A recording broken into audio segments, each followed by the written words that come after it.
Hey everyone, Chelsea here, and welcome to episode 24 of Multifaceted.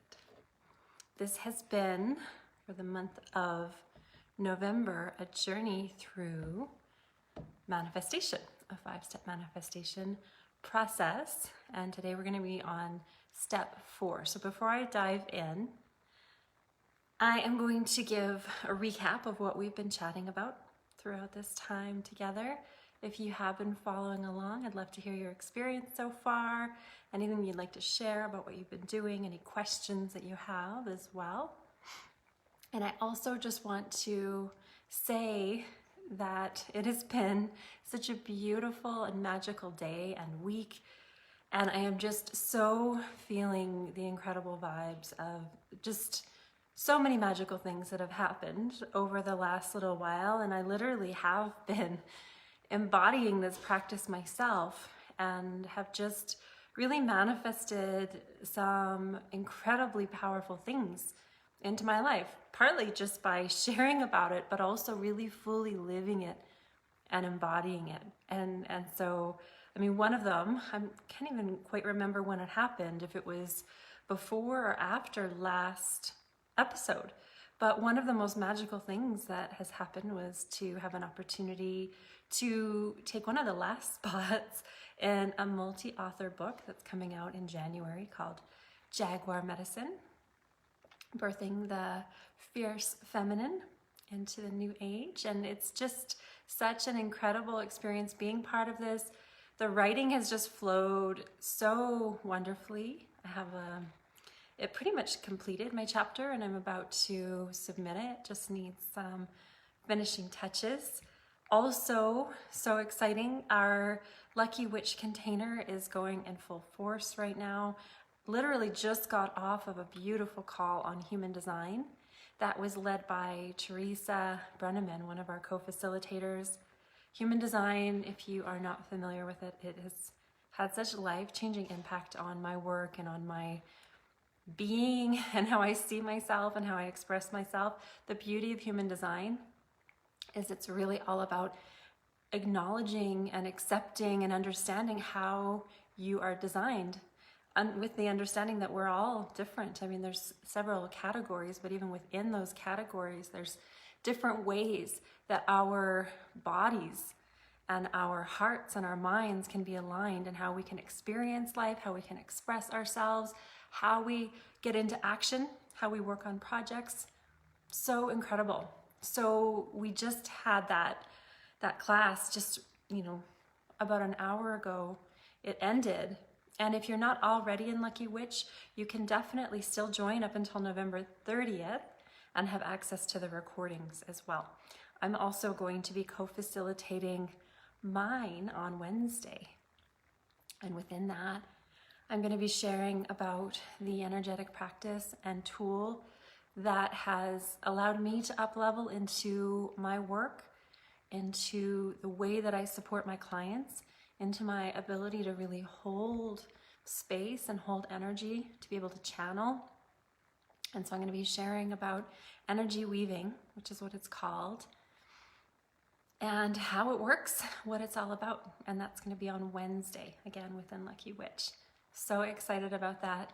And then, as I mentioned, this whole process of me teaching on manifesting, I've been following it myself, and I'm not quite ready to share too much about it right now, but just experienced one of the most remarkable manifestation processes coming into my life. And it was completely intuitively guided. And what's beautiful about it is I'm not gonna share what it is, but I'm gonna share how it arrived, how this whole experience came into my life, because that's what we're talking about here at step 4. So before we dive into step 4, just a really quick recap of the steps that I've been guiding you through and of the magic that you can experience just by following these. So step 1 was about moving the energy. And by doing that, we're basically choosing a place, a space, whether it's energetic or whether it's a physical place within our environment where we can start to clear up clutter, heavy energy, something that just feels outdated, stagnant, that's been weighing us down, and just starting to clear that up. And that, again, does not mean that your entire life needs to be clutter-free before this beautiful manifestation process can start to work. It's just choosing one small area and starting with that. So I recently cleared off the desktop on my laptop because every now and then it just gets jam-packed and I can't find anything. And so I went through and put everything in folders, made a tidy folder. I mean, there's a little bit of clutter there because it's kind of like the go through later folder, but it all looks very pretty. And it's moving the energy. And that's the beginning of this beautiful manifestation process. Step 2 was really all about feeling safe to dream. Of course, we need clarity on what it is that we're desiring. We also really need to be in full surrender and acceptance of where we are now, and that gap between where we are now and what it is that we're dreaming about is where, the energy lies. And we need to feel safe to actually visualize a new possibility. And so that can often, this is the stage that I, just mentioned, that it can bring up fears and blocks, uncertainties, guilt, doubt, all the messaging about, even if you want something, there might be some internalized beliefs about why that's not for you or why you shouldn't be asking for that. And a lot of that is programming and messaging that you received when you were quite young. So just an acknowledgement that step 2 is often where we can get a little bit stuck, but just know that there is all sorts of ways to support you through this process. And I've really found that working with the subconscious mind and hypnotherapy is one of the best ways to do that. It's what has allowed me to make some very magical quantum leaps and moving forward in my progression as well. Number 3 is operating as if it was already here. So this was last week. We talked about different ways that you can actually start to bring in the feeling of what it is that you're desiring. Again, if it's a new vehicle, a new home that you're actually physically starting to look, whether it's just online or you're actually going out and being in show homes or test driving vehicles, there's all sorts of different ways that you can do this. You're looking for a new relationship, then it's, starting to put yourself out there in whatever way feels really comfortable and beautiful for you. So it's just really starting to operate as if it's already here and actually feeling that you could step into that new reality and feel it through all of your senses as if it was already here. So that was step 4. Hey, thank you so much for being here and thank you for the love. Step 4, which is what we're going to talk about today, is all about getting out of your head and following what feels good. This is the action step. And as I mentioned earlier, this is the thing that sometimes might not make complete sense, but you're following your intuition. And for me, this really phenomenal and incredible experience that I've just manifested into my life that I'm not fully sharing about yet. I'm just going to be sharing the process of what course of action actually brought this into my life. And it was one that didn't necessarily make sense. I just felt very guided to take a certain series of steps. Again, logically it didn't make sense, but it felt good and it felt right. And in the doing of that, in taking the action, the manifestation that resulted is blowing my mind. And I'm just so excited to share this step today. I'm not really going to speak very long on it because it is really quite simple. One of the struggles might be getting out of your head. And again, going back to step 2 and feeling like potentially a lack of safety to start walking towards, to start taking action towards the thing that it is that you're desiring. Any of these steps, if you're feeling stuck on them, there's always a way. There's always a way to experience a clearing and softening into and allowing. None of this is forced. None of it is. Not even the action. If it's forced, it's not feel good. So again, this could look completely differently depending on what it is, whatever it is that you're looking to bring in or draw into your life. And just dropping into your body and just being really in tune with how your body responds to things that happen in your life. Start to notice when, you're hearing a conversation that's happening near you and you just get a knot in your stomach. Of course, this is the opposite of what feels good. Start to notice when you have I call it a whoosh. You might experience it differently, but when I am really connected to something that I'm, have been invited into or, have been asked to do, or it's a new opportunity, it's literally like an energetic whoosh through my body. That's the best word I can describe. You might feel tingles. You might feel love in your heart. It might feel like home. It might feel just so full-bodied yes. That's the other thing about human design that we talked about today. And again, I am not an expert in it. It's Teresa Brenneman. If you desire to learn more and to follow her on this, again, she's within our Lucky Witch container and she's on Instagram. If you're looking for her, she should be pretty easy to find. Our human design can often determine how we determine our yeses, how long it takes for us to make decisions. This is something that can be unique to us in our design. If you're like me, it's usually an immediate yes that feels good. It's a pleasurable sensation in the body. Or it's a no. It feels like a contraction. It feels like more and more as this ability has been strengthening within me.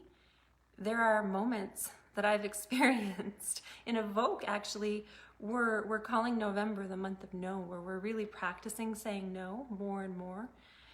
And what was so beautiful after we brought up that conversation is I realized that so many times, more so now than ever, that when something is a no in my body, I physically can't do it. There's just something holding me back.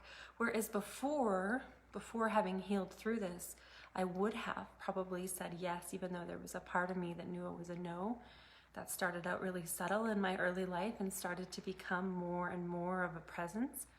But there was definitely a big period of time, and this can be common for so many of us, where we still say yes when it really is a no.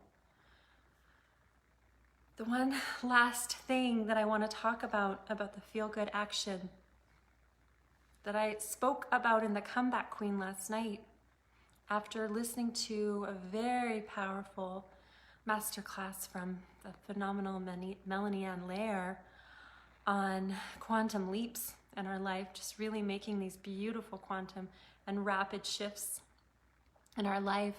She's talked so beautifully and eloquently about the now. And two important things to realize about the now is that we often can resist the now. We can make it wrong. If we want something in our life, remember I talked earlier at the beginning of this, that point A of where we are right now. If we're making it wrong, if we're rejecting it, if we're hating on it, it's going to keep us there. We're resisting it. We're pushing against it. So it's really about softening into and embracing the now, so that it's that much more effortless to catapult out of it and move towards what it is that we're desiring. And the other important piece about the now, especially if you're finding that you've been putting something off that really does feel like a yes for you, but you've maybe been in avoidance, you've maybe been scared, you've maybe been denying yourself something that you know in your heart is what you desire, and it's important to you to take action on it. It's just a really powerful reminder of how precious life is, how fleeting life can be, and just to have this become a top priority as you're making yourself and your desires for your life a top priority. And that is pretty much everything I wanted to share about step 4 is, does it feel good? Is it connected to your heart? Is it connected to what it is that you desire? Noticing and realizing any areas where you may have been holding yourself back, denying yourself of something that's important to you. So much self-awareness in all of this. And that is everything about step 4. It's very, very simple. I will, of course, be back again next week for episode 25 of Multifaceted and part 5 of this 5-part manifestation process, which is all about receiving. One other exciting thing that I want to share and invite you into, this is for heart-centered female entrepreneurs. Next week, starting on Monday and running 5 days within my Facebook group, The Comeback Queen, I'll be running a 5-day masterclass called The Roadmap to Your Next Level Comeback, where we will be really integrating a lot of what I've been sharing throughout this 5-week process.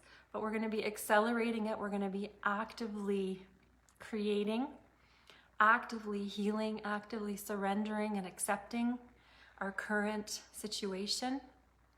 We're going to be allowing ourselves to dream, and we're going to be creating a roadmap towards our next up level. So again, that starts next week. It runs Monday through Friday. November 29th is our first day, 2 p.m. Mountain Standard Time. I'm going to be jumping from Multifaceted next week to teaching this within the Comeback Queen. And so if you are interested in registering for this, comment below or send me a message and I will send you an invitation into registering for the roadmap to your next level comeback. I'm so excited for this.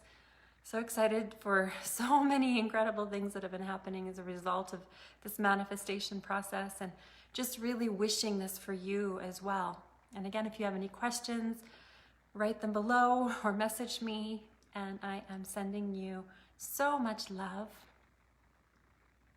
and so excited for you on your journey, wherever you are and in the now, and as you allow yourself, as you prioritize yourself more and more in where it is that you're going. So much love, and I'll see you again soon.